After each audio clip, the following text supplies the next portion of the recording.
Alors, Amazon veut s'acheter une bonne conduite avec une flotte zéro émission.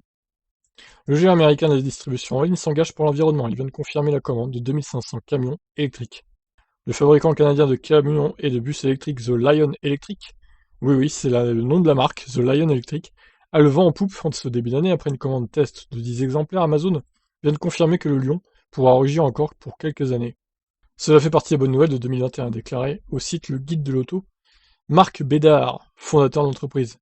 The Lion Electric va livrer 500 camions électriques par an pendant 5 ans aux géants du e-commerce. Mais elle sort d'où cette marque-là? Amazon a pris une option sur une grosse partie de la fabrication totale de la marque, avec une production annuelle de 2500 véhicules. The Lion Electric accueille avec soulagement cette nouvelle et voit l'avenir sereinement. Alors, les camions vont de 3,5 tonnes à 12 tonnes en passant par le camion tracteur embarquant des batteries allant de 252 kWh à 670 selon la config du camion. Ils ont une autonomie de 270. Hein? De 270 à 290? Ah ouais, mais parce que évidemment, ils embarquent beaucoup plus de batteries, mais s'ils font 12 tonnes aussi, les camions. Donc forcément, ça baisse l'autonomie, ça augmente la conso. Donc c'est pas étonnant, oui, qu'au final, il n'y ait que 20 km d'écart entre la petite batterie et la grosse batterie, vu le poids qui est plus que doublé, hein. Il est même triplé au final. Celle-ci serait suffisante pour des livraisons du dernier kilomètre, notamment en ville. Les groupes motopropulseurs varient de 250 kW à 536 kW de puissance.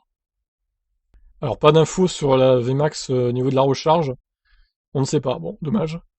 The Lion Electric a déjà plus de 300 bus scolaires électriques à son actif en circulation. Elle veut aussi se lancer dans la fabrication de ses propres batteries. Le lancement officiel de ce nouveau projet va intervenir dans les prochaines semaines, avec le choix définitif du lieu de l'usine de production. The Lion Electric se prépare également à entrer en bourse pour accélérer son développement dans les prochaines années. Oui, bah c'est une bonne idée parce que les entreprises qui créent des véhicules électriques, en général, ils explosent en bourse. Donc il y a de quoi se faire de la maille, hein. Est-ce que le géant du commerce va en faire de même en Europe en proposant des véhicules de livraison électrique? La question reste encore ouverte. Très bien, bah écoutez, première fois que j'entends parler de cette marque, The Lion Electric. Vous me direz, il faut une première fois et tout. On va essayer de regarder sur Wikipédia quand même, de quoi il retourne. Alors, c'est un constructeur canadien, donc québécois même. La compagnie électrique Lyon, voilà. Canadiens qui traduisent toujours mot à mot, hein. Ils aiment pas les mots anglais, donc faut toujours qu'ils traduisent tout, quoi. Mais on les aime bien quand même, les Canadiens. Donc voilà, alors elle a été créée apparemment en 2011. Alors attendez. Ouais, si, 2011, c'est ça, 2011. Ils ont commencé du coup avec des bus scolaires électriques, visiblement. Et maintenant, eh bien, ils vont produire des camions pour Amazon.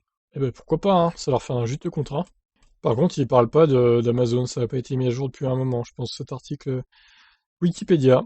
Bon, bah écoutez, on leur souhaite beaucoup de succès à cette compagnie.